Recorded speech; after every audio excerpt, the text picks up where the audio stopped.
Hi guys, April here. Welcome back to Canadian Excursions. Today I'm going to demonstrate how to do a single crochet. So this is everything that you're going to need to do a basic project using the single crochet stitch only. So the first thing that you need to do is choose your wool color and ply. So this is just Red Heart 4-ply wool. I'm not sure the color, some kind of light purple. A hook. So today I'm using a 5mm H hook. So that will depend on what project you're doing, but this is what I'm going to use today. Scissors, so you can cut your wool at the end, and a darning needle. This is so we can fasten in any loose, ugly ends at the very end of your project, okay?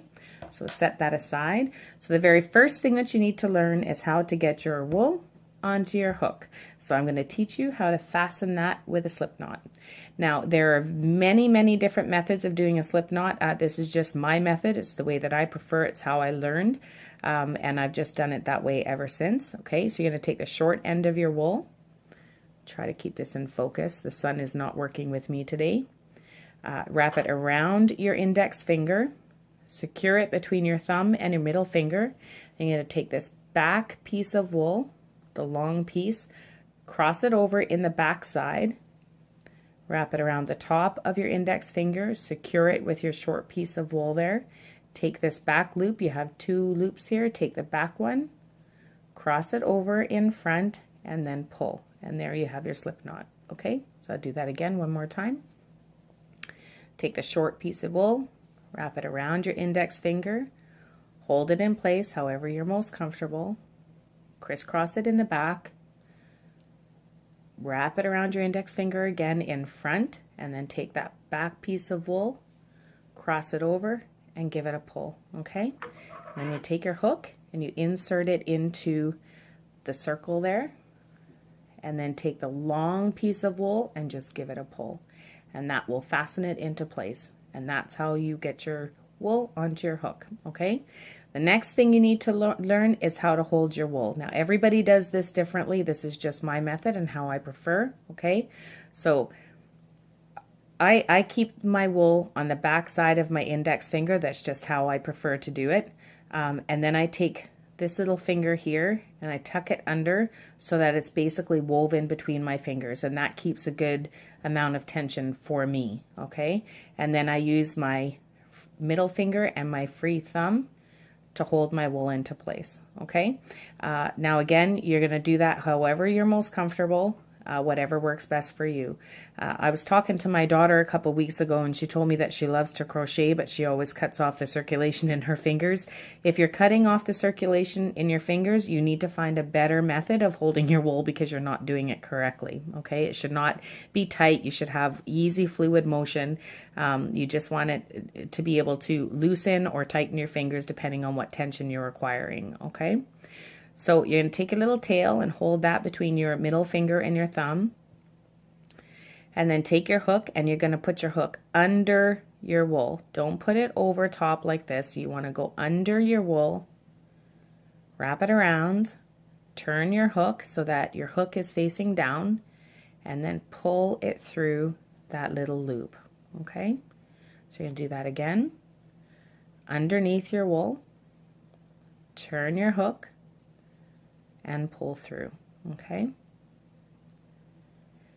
So you want to do that as best you can the same every time, because you want to keep your tension the same in every stitch. You don't want to have a bunch of different stitches with different tensions. So now we'll do a couple more. So go 1, 2, 3. About every third stitch or so, I move my fingers up my yarn string just to keep the tension. So 1, 2, 3. Okay, so now we're going to count back. I'm not sure how many stitches I have. I believe that I have 10. So I'm going to count back. So we'll go, see if I have really bad lighting. So your first stitch is always the stitch that's not attached to the hook, okay? So this little loop here, you can see it's round there. There's almost like a little square. That's your first stitch. So it'll come to a little V here. So every time you see a little V, that's a new stitch, okay? So there's 1 stitch, 2, 3, 4, 5, 6, 7, 8, 9, 10. Oh, I actually have 11 here. And be careful not to count your slip knot here as a stitch, okay? So that's 11. So I'm just going to take one of those out because I just want 10. Stick my hook back in, and there you go. So there is my, this is called a foundation chain. All projects are going to start with a foundation chain or a foundation ring. Today we're doing the foundation chain. So here's your chain. Now we're going to learn how to turn your work and do a single crochet into the other side, okay? So first thing that you do anytime that you're going to turn your work, depending on what stitch you're going to use, today we're doing a double crochet, so we're going to chain 1. And that acts as the baseline. So here's your project bottom. So if you're going square, this allows for your wool to build in the other direction, okay? So now we're going to go, because this is just our turning chain, or we're our reverse chain, we're just going to not count that chain as a stitch, just skip right over it and go into the second chain from the hook, okay? Now, so we're just going to insert your hook. So you're going to insert just into that top loop on your hook. So insert, put your hook under your wool, cross it over, pull through, so you now have 2 loops on your hook, cross over again, and pull through both those loops on your hook, okay? So go into the next chain, insert your hook,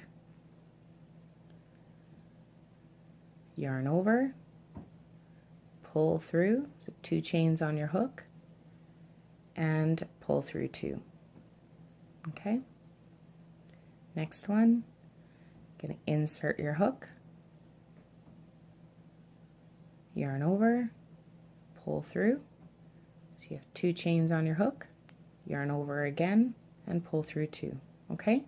So now continue that right to the end, and make sure you're counting. You should have 10 stitches when you get to the end, and I will meet you back here just before we get to the very end. Okay, so I've done 9 stitches, so now I'm just coming up on the end here, and you can see this last stitch. So right next to here I have this little knot here. That's my slip knot. I don't want to stitch into that, okay? I just want to stitch into this little loop here, okay? So this is my 10th stitch. Okay, so you insert your hook into that stitch, yarn over, pull through, yarn over, pull through 2, all right? And that's it. So that is your first foundation chain of 10, okay? So now I'm going to teach you how to turn your work. You're going to chain 1, and this is your turning chain. This is the chain that's going to allow this side to grow as you build your project. So chain 1 and then turn your work. And then now you're going to work in the opposite direction, okay? So now when you insert, when you were doing your building into the foundation chain, you're just stitching into the very top stitch. But what you'll notice, once you've done your first row of single crochet, you have all these little V's. Each one of these little V's counts as a stitch. Okay, so now I'm going to single crochet into my very first stitch. So into the very first V that I see here. I'm going to insert my hook, yarn over, pull through, yarn over, pull through 2. And then into the next stitch, insert your hook. Make sure that you have both loops on your chain. So you want to make sure you have 2 little loops here on your chain. Yarn over, pull through, yarn over, pull through 2. And one more time, insert into this. You can see here between each chain, there's like a little hole in between each chain. That's where you're going to insert your hook, is right there, okay? So insert your hook, yarn over, pull through, yarn over, pull through 2. So continue that on for 10 stitches till you get to the very end. Come back and I will show you one more time how to turn your work. Okay, so I've just come up to the end here. I just want to show you, it can be sometimes a little hard to recognize when you've gotten to the end of your row. Best way to do that always is to just count your stitches, but sometimes if you lose track of where you're at, you can just look here and you can see that this is, you see that little hole right there? That is your very last stitch, okay? Not this big hole here at the bottom, the little one there at the top, that's your last stitch. And then you have your single crochet right here, which is what we use to turn on. We're not going to go into that one, okay?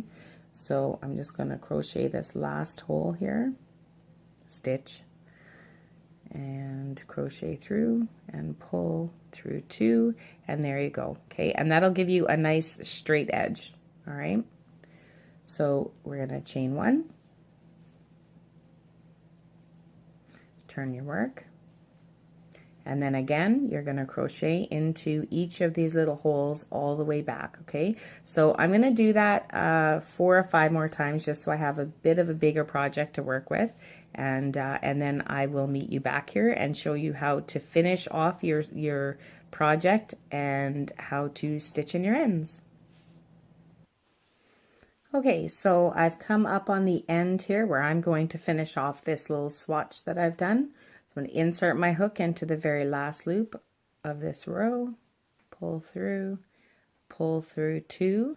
Now, in order to finish off this row, you're going to wrap your chain. This is called slip stitch. So you're going to wrap your wool around your hook, pull it through, just give it a little tug there. Snip your wool. Oh, sharp scissors works best. And then just pull this wool through, and then you can secure it. And that's it. So there is your little swatch. So with this, you can make pretty much any kind of afghan or granny squares, dishcloths, scarves, whatever with this stitch. It's a very easy stitch to learn, okay?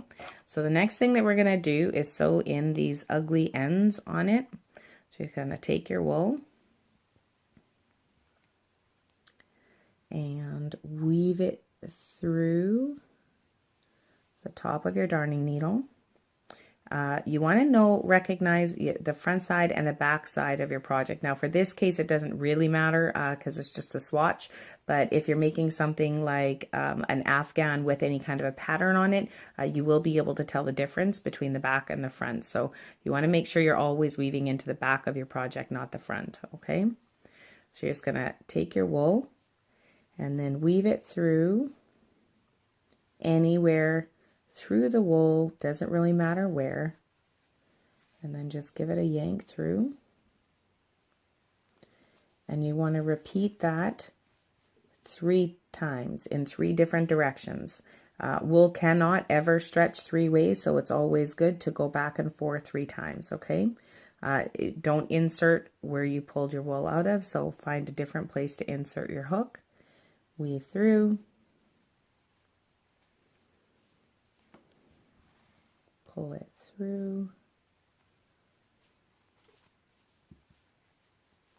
and then a 3rd time. Again, making sure that you're not going into the same hole that you came out of the 1st and 2nd time, and that is it. Then you pull that through. Take your sharp scissors. I have dull ones here today. I didn't get my... So before you snip this, you want to give it a little tug to make sure that your wool is kind of tucked under a little bit. And then this way, when you snip it and you stretch out your project, the wool kind of disappears underneath. And that's how you weave in your ends. You can't even tell they're there. Okay. And that is it. So there you have it. There is a swatch, so the beginnings of any afghan, any granny square, scarf, that sort of thing. That is the basics on how to do that. So I hope you enjoyed this tutorial. If you did, leave me a like, and by all means, leave me a comment, subscribe, and thank you very much for watching. Bye.